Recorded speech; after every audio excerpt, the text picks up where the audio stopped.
Sorry, You're good to pin. go. You're pinned. Okay. All pinned. Okay, wonderful. Are you rolling? Roll Dex. There you go.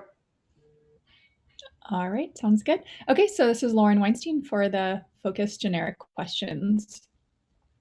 All right, so what was your initial reaction when you read the script? Like, was there a specific aspect that made you want to get on board that most attracted you to the project? Yeah, when I first read The High Note, which was not called The High Note when I first read it, I was blown away. And I knew this was a role that I wanted for numerous reasons. The overarching theme of pursuing your dreams and not letting any naysayers, any circumstances, any time of your life prevent you from being who you are. The fact that it was a female led story that was about two women that were actually not against each other. I thought that was beautiful. And the fact that I would get to sing. The combination of those things hit me from the beginning. And the truth is, I chased and pursued this project and wanted it.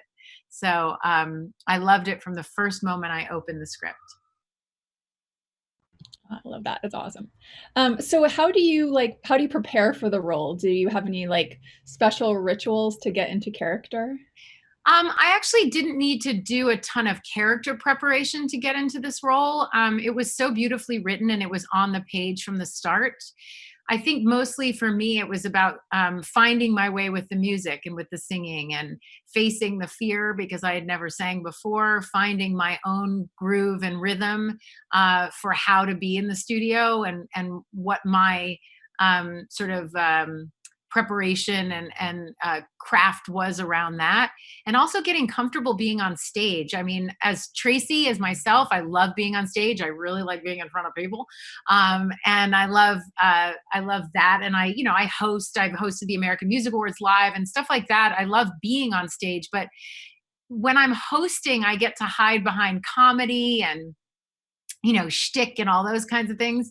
Grace Davis doesn't hide behind anything. And I think she's almost more at home on stage than she is in her own home. And so I wanted to find that. And that took a different kind of confidence that I had to find that wasn't easy, both in both of those areas. So that was really where the work came in.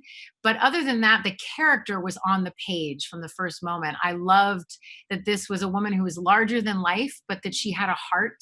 I loved that this script didn't paint Grace Davis, this iconic sort of world-renowned superstar, as some sort of caricature, that she was really a person with fears and insecurities and secrets and passions that still existed. And so that came easily because it was written.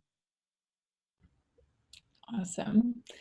So what was it like working with a predominantly female crew? So like on a female driven story, like yeah, go ahead. Go ahead. I was saying, like, in what ways did it make you feel empowered in that role? In some ways, there's no difference. In some ways, it's just you're working with great people. You're working with great people. You're working with a great director, with a great cast, and it is what it is. So in some ways, it's sort of like, what's the big deal? In the other way, it was fantastic. To work with a woman of color director that I was able to have nuanced conversations with about the dynamic and the thread of how race pulled through this story and the important ways that we needed to look at race and make sure that it was held in the mindful and appropriate way.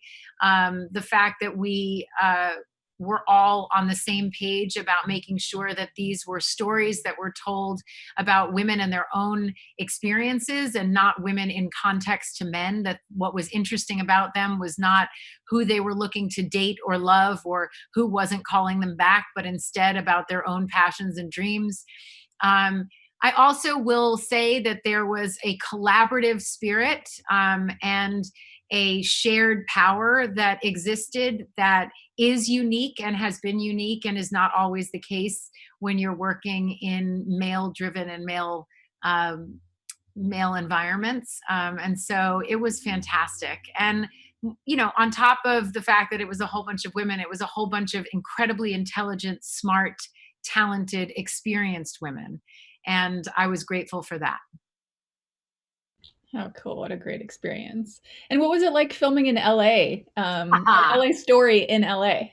I loved filming in LA. I loved that LA, Los Angeles was like another character in this film, that the backdrop was the beauty and the texture of the city. Los Angeles often gets a bad rap as if we're not as dynamic and interesting as some of the other cities in this country, but LA is awesome. There's some really amazing architecture. There's so much to this city, and it has a lot to do with music. It's so intertwined with music. So it was perfect. I loved the house that Grace had. I love that we got to shoot and I got to record at Capitol Records. There were so many special things about how Los Angeles was used as another character in this film. And I enjoyed it because I love this city. I was born here. That's awesome. Me too.